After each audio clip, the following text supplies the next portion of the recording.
किस्सा भाग्य की मछली, जियांग जिया की कहानी। नमस्कार। आज हम बात करने जा रहे हैं एक बेहद रोचक और गूढ़ कहानी के बारे में, जो चीन की प्राचीन पौराणिक कथाओं में से एक है। ये कहानी है जियांग जिया और उनकी उस अनोखी मछली पकड़ने की, जिसे कहते हैं भाग्य की मछली। ये कहानी हमें सिखाती है धैर्य और विवेक की महत्ता। साथ ही ये दर्शाती है कि किस प्रकार एक सादा सा जाल भी बड़ा इतिहास रच सकता है। कौन है जियांग जिया?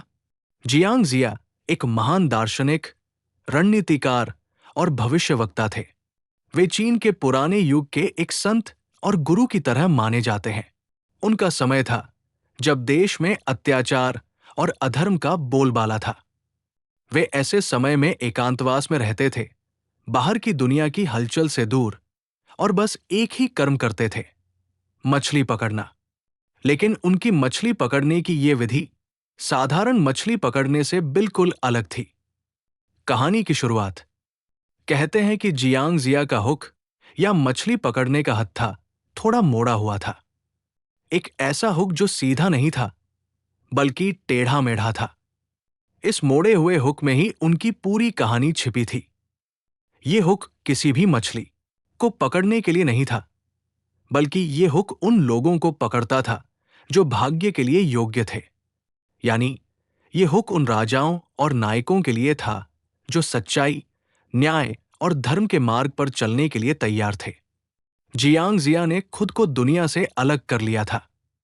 वे एकांत में बैठकर धीरज और संयम के साथ मछली पकड़ते थे।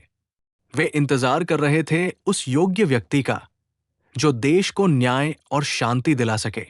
इस इंतजार में उनके सामने कई दमनकारी और अत्याचारी राजा आए, जो सत्ता के लिए लालायत थे और जनता का शोषण करते थे। ये अत्याचारी, या कहें तानाशाह, क्रोध और हिंसा से देश पर राज कर रहे थे। संघर्ष और विपत्ति।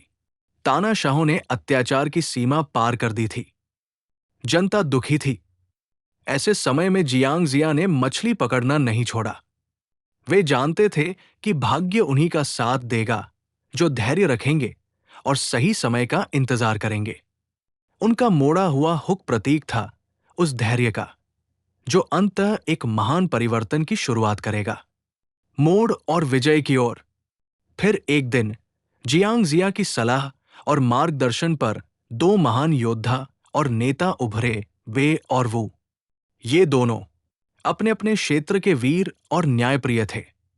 जियांग जिया ने उन्हें न केवल युद्ध की रणनीतियां सिखाई, बल्कि ये भी समझाया कि सच्ची जीत केवल तलवार से नहीं, बल्कि बुद्धि, धैर्य और नैतिकता से मिलती है।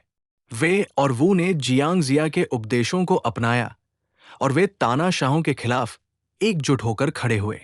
उनकी इस लड़ाई में सफलता का राज था जियांग जिया का वो मोड़ा हुआ हुक, प्रतीक अपने अपने हिस्से का भाग्य पकड़ने का।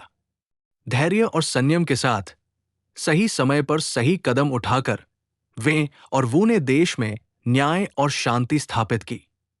कहानी की सीख। इस कहानी से हमें सबसे बड़ी सीख मिलती है, धैर्य से बड़ा कोई गुण नहीं। जीवन में जब हम किसी बड़ी चुनौती का सामना करते हैं, तब जल्दबाजी नहीं करनी चाहिए।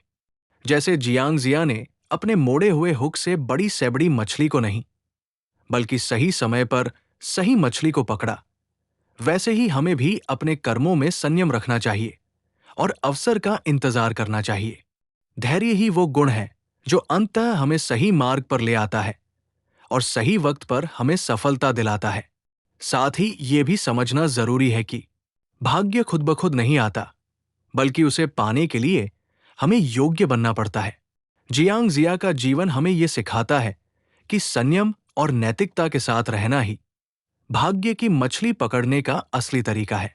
व्यावहारिक उदाहरण। अगर हम आज की दुनिया की बात करें, तो धैर्य की महत्ता हर जगह है, चाहे वो पढ़ाई हो, करियर हो या रिश्ते। कई बार हम तुरंत फल चाहते हैं, लेकिन वक्त और मेहनत के बिना कोई भी सफलता संभव नहीं होती। जैसे किसान बीज बोता है और धैर्य रखता है, तब जाकर फसल होती है, वैसे ही हमें भी अपने लक्ष्यों के लिए लगातार प्रयास करना चाहिए और धैर्य नहीं खोना चाहिए। निष्कर्ष। तो ये थी कहानी जियांग जिया की, जो अपनी मछली पकड़ने की अनोखी कला से न केवल भाग्य को पकड़ा, बल्कि इतिहास में न्याय और धर्म की एक नई सुबह लाई। उनकी कहानी हमें याद दिलाती है कि कभी-कभी साधारण दिखने वाली चीजें भी गहरे अर्थ रखती हैं। और सबसे बड़ी बात, धैर्य और संयम के साथ किया गया प्रयास ही हमें हमारे भाग्य तक पहुंचाता है। धन्यवाद। अगली बार हम फिर मिलेंगे एक और अद्भुत पौराणिक कहानी के साथ। तब तक के लिए धैर्य रखें और अपने भाग्य की मछली का इंतजार करें।